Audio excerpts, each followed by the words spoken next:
Gibson released a new Slash signature Jessica Les Paul, but can it actually match a 1987 Gibson Les Paul Standard like his original Jessica? Well, today we're going to put both head to head and find out. But first, which one do you think sounds more like Slash, A or B? Have a listen, pop your thoughts in the comments, and I'll reveal the answer later in the video.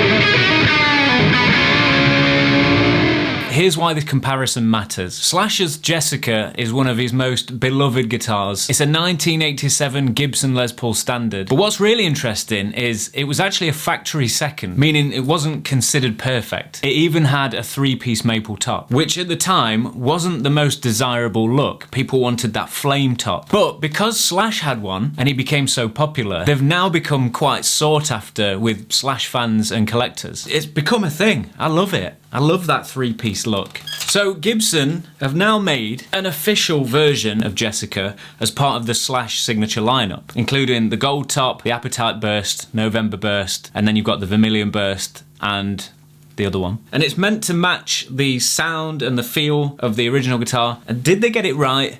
Or are you better off tracking down an original 1987 Les Paul Standard? So to test it out, I picked up this original 1987 Gibson Les Paul Standard, but not just any Standard, because I actually had this refinished and relic'd to look exactly like Slash's Jessica. Same year, same specs, same colour, and all the same wear. It's basically the closest thing you can get to his original, and that's why I wanted to compare the two. And if you're interested in grabbing one of these guitars, leave a comment below and I'll send you a link to where I got it from. And here's something interesting. Gibson's manufacturing process changed from time to time. They experimented with the logo, which meant that some of the logos didn't have the dot over the I in the Gibson logo. And my 87 Les Paul is also missing the dot, which I find quite interesting and unique actually. So that's pretty cool. All right, so now you know the backstory, let's jump into the comparison. We're gonna first look at the build and the look of both guitars and what's different. So they both have mahogany bodies and a 3-piece maple top,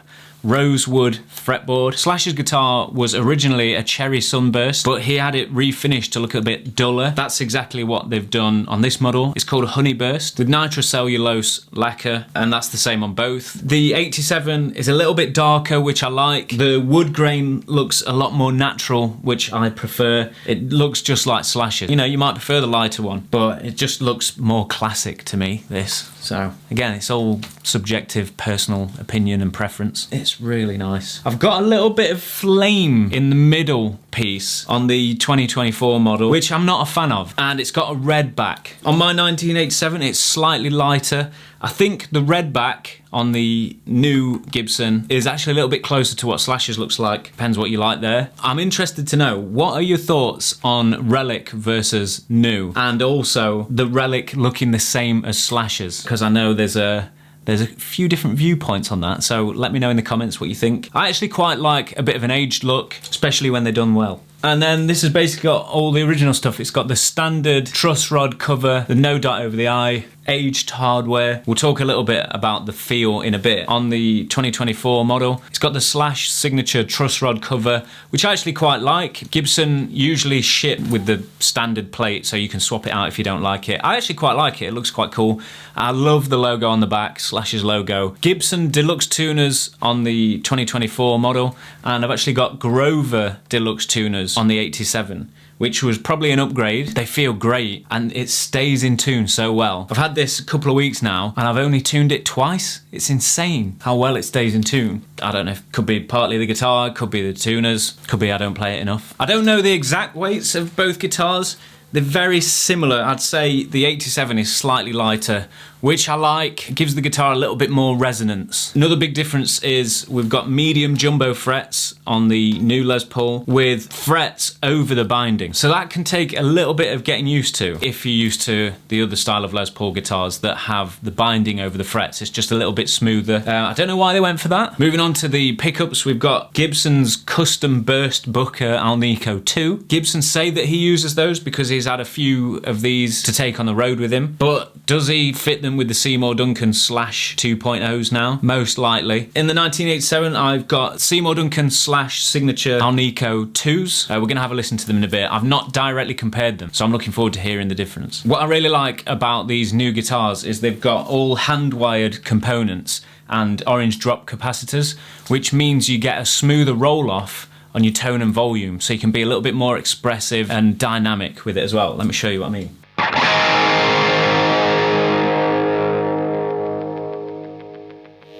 Look how smooth you can be with that roll-off.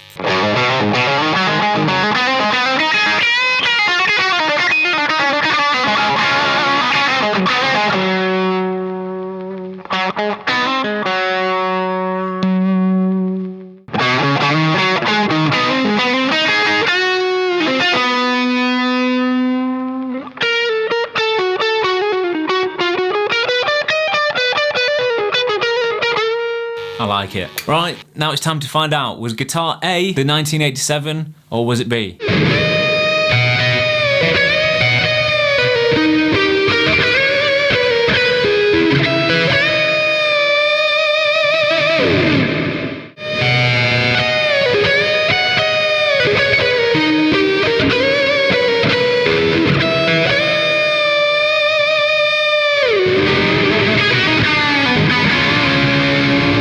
Tell the difference, and which one did you prefer? Let me know in the comments. So let's have a listen to more examples. I'm playing through a Marshall SL5, which is Slash's signature Marshall. I've got it on the 1 watt setting because I'm in a small room and I don't want to upset the neighbours. I'll also do some examples with slightly different sounds using the Tone X pedal and my Slash presets. I'll leave a link in the description so you can check those out.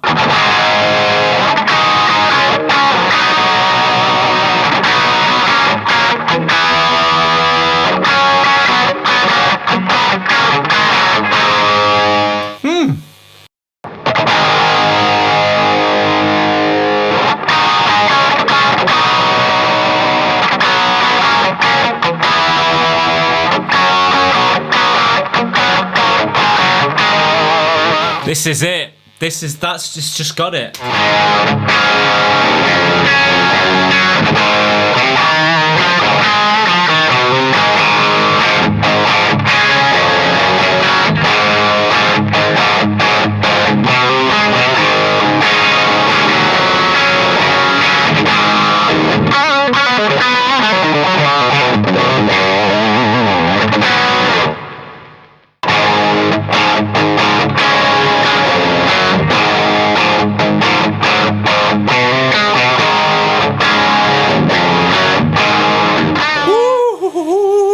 Okay, so far, it's a strange one. The 2024 Jessica feels like there's more gain in the pickups. They've probably tuned them to Slash's preference, what he prefers now.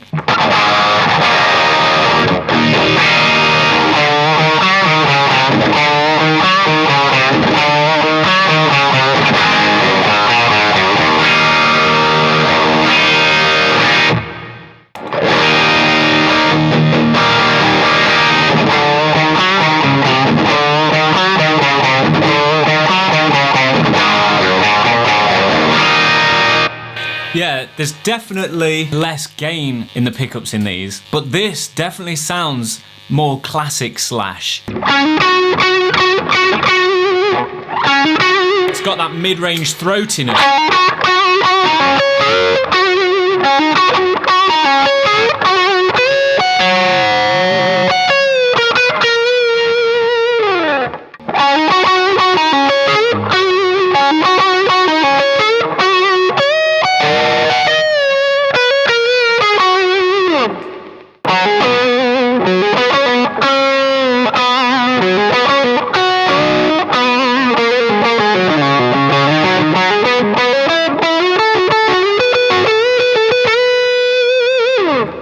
Got less control over the volumes and the tones on this. You know, I'd like to have that control, what you get on that. But the tone is so good on this and so authentic, I don't mind.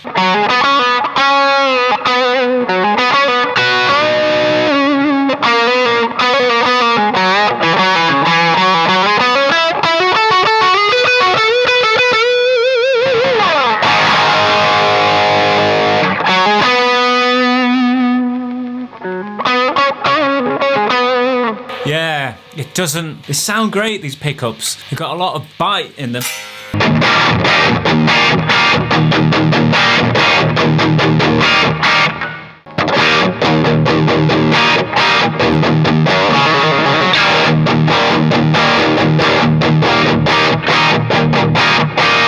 But this beats it hands down. Okay, let's have a listen to some sounds with the Tone X.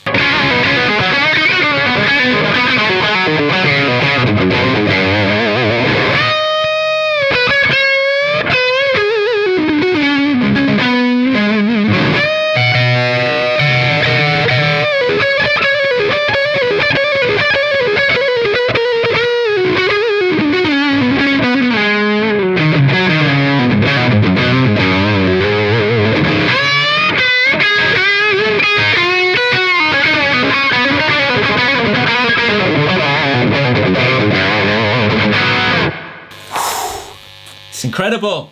It's got that scratchiness. It's a lot thinner. It's a lot thinner.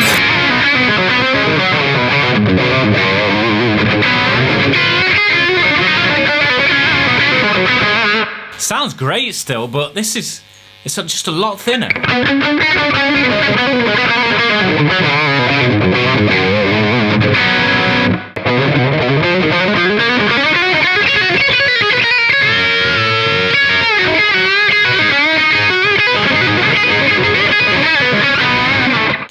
I mean, there's good things about both.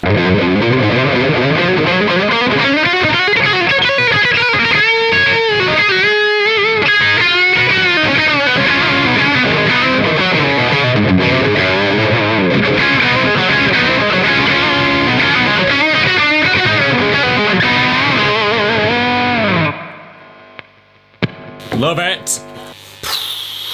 That's the most fun ever. Is the new Jessica as good as this? Is it worth buying one? Or should you save up a little bit more and go on the hunt for original 87? Well, there's so many things to consider. So the 2024 Jessica retails around $2,399. You're gonna find different prices online for an 87, so it's worth looking around. The price can vary, really. It could be either double or triple what one of these could be. I think you really have to play one of these for yourself to feel and hear the difference. But the biggest difference is the size of the neck. This one has a 50s style neck, but it's actually even chunkier than the 50s. It's very large. So if you've got small hands like me, it might be a little bit uncomfortable to play. I'm used to them because I like that thicker neck profile, but the 87 is a medium neck and it does feel a lot easier and nicer to play. I actually find myself picking that guitar up a little bit more just because it feels so much better in the hand, to be fair. The 87 just has that classic slash tone that I've been after for years, ever since I started playing guitar. But which one would you buy? Let me know in the comments.